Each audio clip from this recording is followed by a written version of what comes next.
hello. Glad to have you back in the cellar. I missed a week. We'll talk all about that. Talk about many things. But first, we'll get to the comments. Welcome back. Your advice is always solid. The bracers are cool. Prayers for your speedy recovery. We'll talk about that too. Thanks for all you've always done for D&D and the Dragon magazine. I just wish that the D&D historians would recognize you more.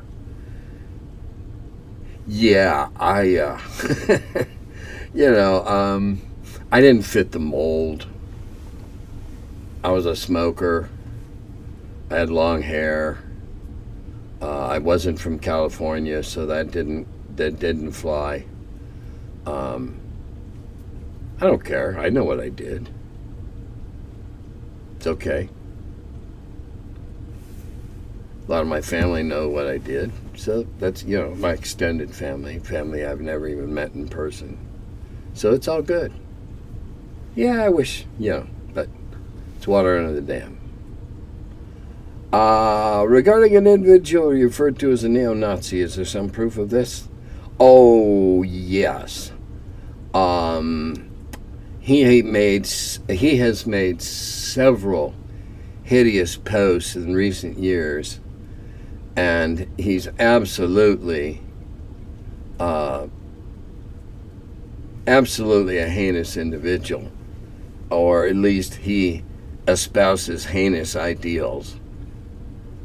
Just look up Bob Bledsoe Jr., and I think you'll find all the horrible crap you could want on Google. Find it; it's out there. Yeah, he's a sexist. He's a racist. In the mixture, in the concern about being sued, he certainly sounds like a sexist. He certainly sounds like a racist. The stuff he writes certainly is sexist and racist. So you can make your own judgment from there. I see World War II as an epic war of good versus against evil. Thankfully, good won at a very high price. I'm listening to Rush right now. I think that one of Getty's parents was a Holocaust survivor. I'm not aware of that. Regarding the original city-state, I've never seen it, although I have a bunch of Pegasus magazines somewhere. I think it'd be fun to make an HTML version of it. Thanks again for everything you've done. Have a great day. You're welcome. It's a shame that so many people are not going to get a chance to see the city-state, apparently. I think it would be a bigger seller today than it was then, and back then it was colossal. Next. Someone sent you bracers of defense? Proof that Tim Kask is a magic user. Well, no, actually. I prefer to be a druid if I have my choice. Best of luck for your upcoming procedure. Yep, I'll talk about that more later. I always allow myself a sadistic chortle when the characters of my games come across chests of copper and silver and the players turn their noses up because they can't be bothered with anything less valuable than gold or platinum. Yeah. Isn't that amazing? There's something you could do that would teach them a horrendous lesson. And that would be to all of a sudden have some outside influence turn all the gold to dross. Just, it's pot metal. Not worth anything. None. And all that silver and copper now becomes tons more valuable. And when they go back for it, it's gone. Never let them go back for it. It's always got to be gone. Well, almost never let them go back for it. It's got to be gone. And that would be an amazing. I mean, that's like panning for emeralds. Excuse me, in the Amazon, and turning down the gold nuggets. Doesn't make sense, does it? It's all spendable cash. No love for the Fiend Folio. Yes, that was the name of that piece of crap that I couldn't remember last time. What? I think it has a certain amount of charm, even if some of the monsters are ridiculous, like the Flume, the Adhere, and the Gorble. But it also gave us some classics like the Shadow Demon, the Sladley, the Gizrai, and the Githyanki. Okay, if you say so. I'm going to stop right here on this and go out on a limb and say that I truly have never understood the market for more and more books of monsters. Number one, I hold the possible, let's see, what should I call it? Conceit that I can play you through a campaign twice a month for a year and never use anything except what was in the first Little Brown books and give you an absolutely engrossing, terrifying, dangerous campaign. I always had it in the back of my mind that, with the exception of extraordinary one-offs, like we created in Dragon Magazine back when there weren't other sources of monsters, you could get away with that then. I don't understand, and I hope it's not a conceit. I don't understand why people feel they need them when they're fully capable of making up their own. And again, I can promise you a hair-raising campaign over the course of 12 months, 24 sessions, and use nothing but what was in the first Little Brown book, the Monster Manual. Promise you I can do it. And that's even giving up my own beloved Boulay.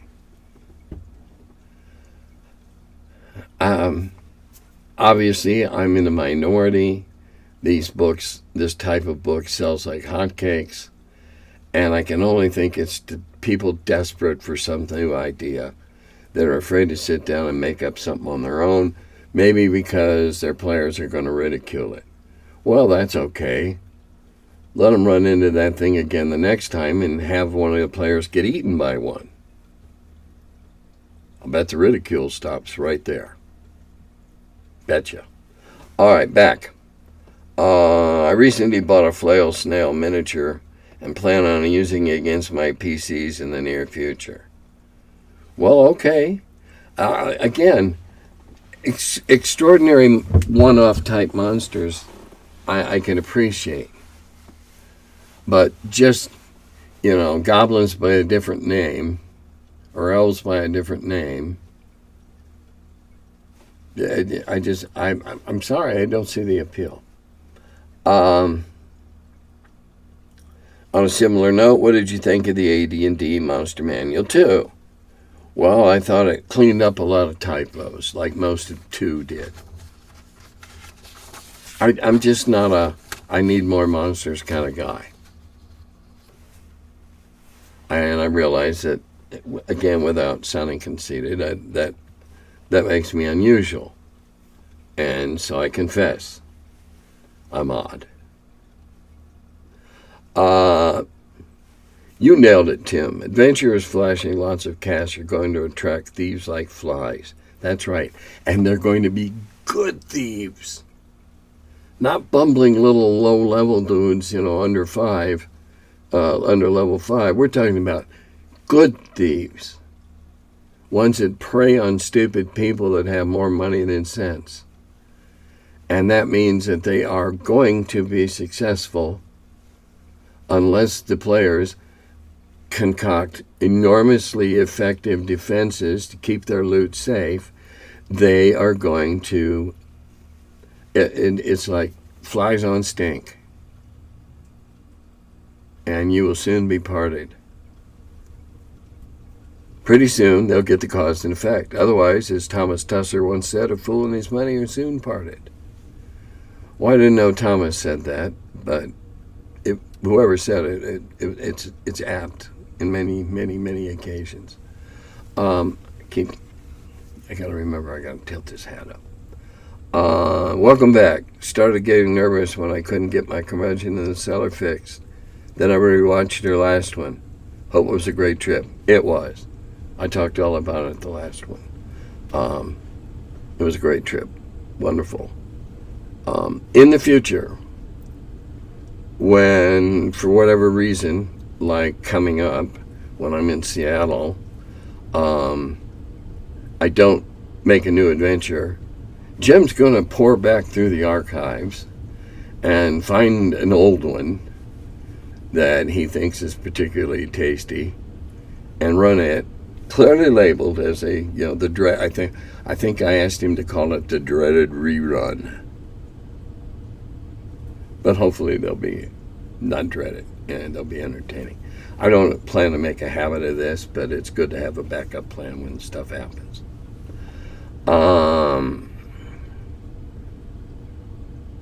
Your videos are always a pleasure. Looking forward to the next time the Seven Winds get to spend some time on the wheel.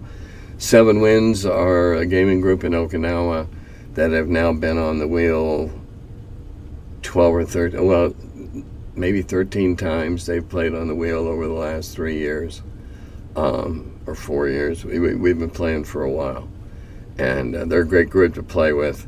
Apparently, they've been letting in 2 or 3 newbies at a time because word's getting around, and now there's a bunch of people who want to play. And I said, fine, I'll run 2 games. I'm happy. I like doing it. I'm not traveling into cons anymore. And hey, I charge $90 for 4 hours for 7 people. It's a pretty good deal, I think. And it's a little side cash for Tim. I agree with your take on the whole city-state debacle 100%. I have one of the old editions. It is treasure, but would never buy a new product that is even adjacent to a Nazi. The whole thing is a shame. Yes, it is. It really and truly is a shame. Apparently, Senior and the Third were able to keep a lid on this moron. But due to a death in the family, it's a shame. Great project. Even today, I would be willing to bet that it stands up. Even today. And when I say even today, I'm talking about the writing style, the editing, etc. I had nothing to do with any of that. I simply vetted all their products to make sure they adhered to canon. And that canon was pretty loose back then. Because after all, we kept telling you, hey, these are guidelines, not rules. My group is on session 5 of our campaign, and everyone is still level 1. I like this. I like this pace. Leveling too fast makes the whole thing too goal-oriented and creates super characters too fast. My players, thankfully, are focused on surviving the session before them rather than how their characters will improve in a mechanical sense. Isn't that the most fun game to run? When I was running in Carbondale those early months, we often went 3-4 sessions before we stopped to count up experience and see if anybody went up or anything like that. Because I didn't want to be bothered with calculating. And then, oh yeah, hey. And when the group goes up relatively at the same rate, it's still great fun. It's great fun with all 1s, but it's equally great fun with all 2s. Or all 3s, as you see, you get my drift. A relatively stable level party is lots more fun than an unbalanced party with some lowlies and a couple of real highs and high levels. And yeah, the play is the thing, not the leveling up. The play is the thing. Okay. I'm going to put you on pause for just a second while I go get something. Hi. I've been gone forever, but for you, it should have been just... okay. I got 4 things to talk about. First off, I'm glad to answer questions and respond to comments, but you got to make them and you got to send them. And the last few have been kind of sparse, and I can't believe that everybody that watches this, and I'm gratified that the audience is growing, has no questions or wonders about anything. So, hey, you want longer curmudgeons? Ask them. Okay. Why did I miss last? All right. I do my curmudgeons on Thursdays. Last Thursday, I had to be at the hospital at 8:40, and I got home at about 5. Now, I was supposed to be second or third in the rotation in the OR, and there was a serious complication with one of the preceding cases. And so I got delayed at least 3 hours. And all this time, I'm in one of those horrible hospital gowns where it doesn't cover your ass, laying on a bed that's fit only for hauling corpses or people that are so in pain they're out of it, because it was not at all comfortable. And by this time, I'm under about 5 warm blankets. They call them blankets. They look more like a drop cloth that's been put in the oven. Anyway, it's not the nurse's fault. And it's not the doc's fault. It's what happened. So then I go in, and so I'm going in to get an angioplasty. That's where they thread a needle up through your arm. Last time I had to do it many years ago, they had to go up through my groin, and this is a lot less unpleasant. Up through your arm, and they shoot dye in your heart, and they look at it, they get a little tiny camera. They ram this enormous hollow needle into your arm, so they can run this tiny cable probe in there with a little bitty camera. And they shoot dye in you, and look to see, how your heart's working and everything. And the expectation was that I was going to have 1 and possibly 2 stents put in, because I have 3 arteries that are a mess. One of them has been completely blocked probably for 35 or 40 years. It probably happened when I was a much younger man, because all the other arteries have gone around and grown little fingers, so that my heart output and everything, it works really good. I mean, I have a high infusion, et cetera, et cetera. But I also am having shortness of breath and easily tired and whatever, because I have, besides the blocked up one that's been compensated for, I have 2 others that are a mess. And they got in there and they found out that one of them's only 60% occluded, and the other one's only 40. And the insurance company says it has to be 70 or more before they'll cover it. And the angioplasty is a $21,000 procedure. And so they took the pipe out of my arm and sent me back to recovery, and I had to wait for 3 more hours, because every hour they came in and checked and made sure that the hole in my wrist hadn't opened up, because it was, after all, an artery. So there's another 3 hours, and that's why I got home at 8 o'clock, or at 5 o'clock. Completely bummed out, tired, uncomfortable, crabby, and nasty. What a day. I didn't feel like making a video that night, because I was really worn out, and it probably wouldn't have been very good. So, next week, the week of the 16th, that's a Monday, so I guess that'd be the 19th, I'll be in Seattle playing games with some friends from the industry. For 5 days, we're just going to play games. And I won't be there to make... So Jim's going to dig something out of our archives and play it again, Jim. Now, this is something that I don't feel... Well, I owe somebody a debt. I'm on a pledge. I have a friend who is severely agoraphobic. Now, for those who don't know, agoraphobic, fear of the market in the literal Greek, people that are afraid, can't go out of their homes. And she's a gamer.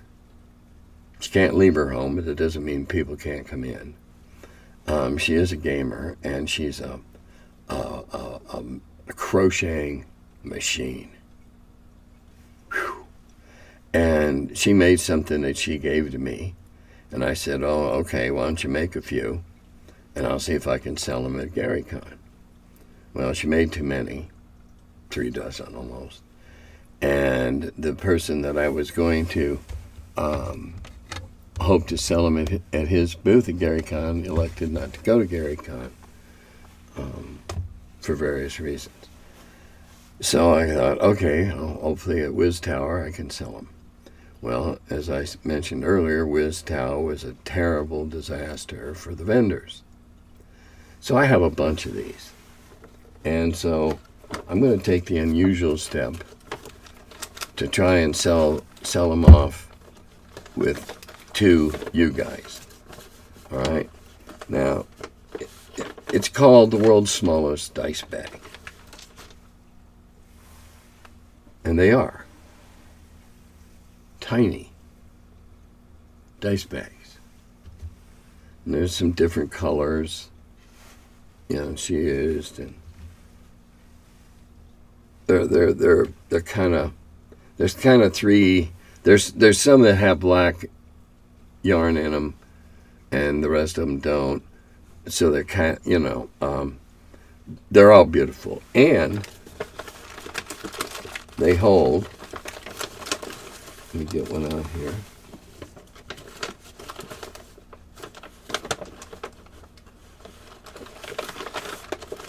Sorry, I got a messy bag here. They all hold a 20-sider. Okay? They will hold a 20-sider. So, that's your best 20 if it's that size. In a bag. Handmade, crocheted. None of them are exactly like the other ones. The dice are various colors. They're all really nice, pretty dice.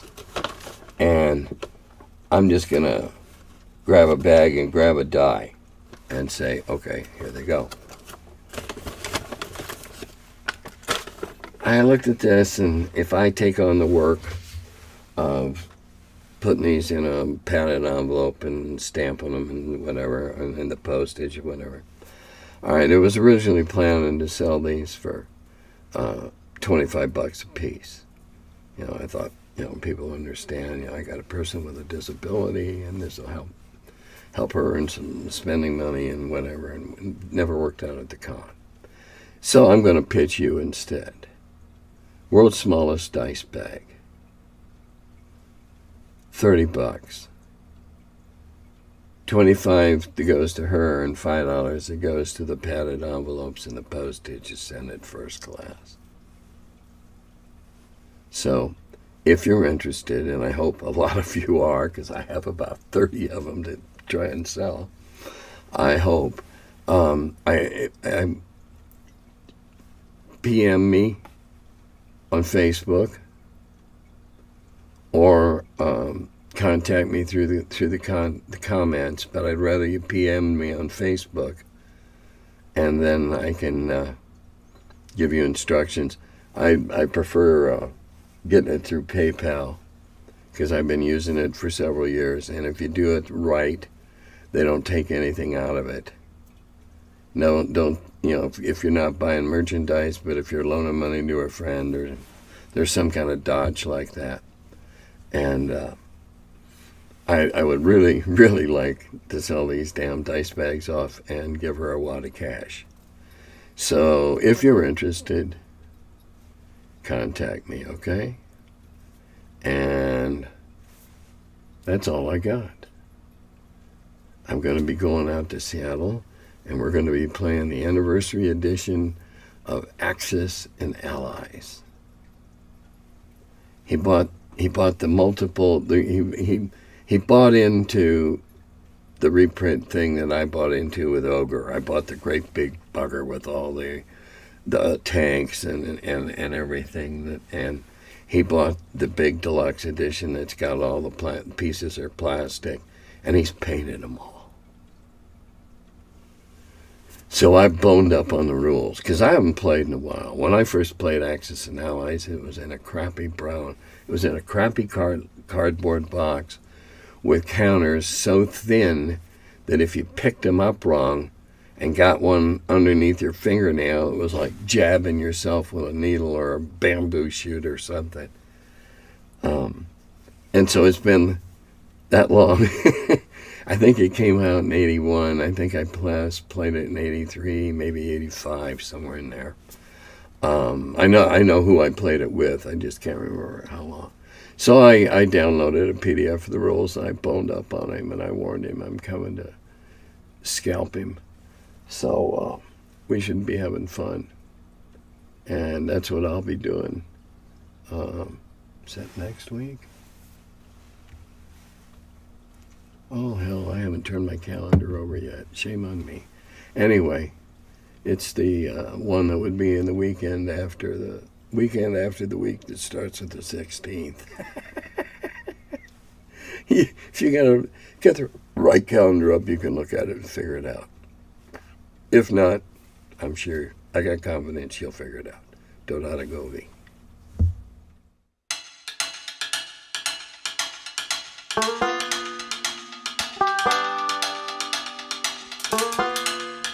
Hello, and welcome to my cellar.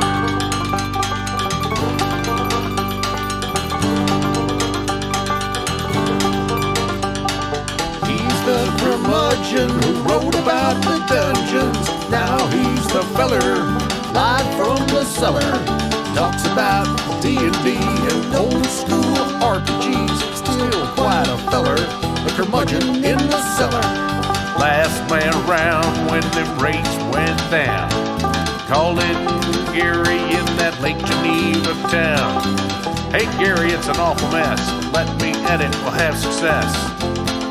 D&D and Dragon Magazine. He's the curmudgeon who wrote about the dungeons.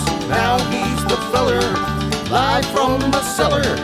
Talks about D&D and old school RPGs, but he's still quite the feller, the curmudgeon in the cellar. Magic missile, it's a mortar shell. Make it hit in the first level spell. Brought psionics to the game to attack that wizard's brain. DSR and fantasy, collection of micro armory. Titan with tramp under a tree, high as could be. He's the curmudgeon who wrote about the dungeons. Now he's the feller, live from the cellar. Talks about D&D and old school RPGs, but he's still quite the feller, the curmudgeon in the cellar. Still quite the feller, the curmudgeon in the cellar. Curmudgeon.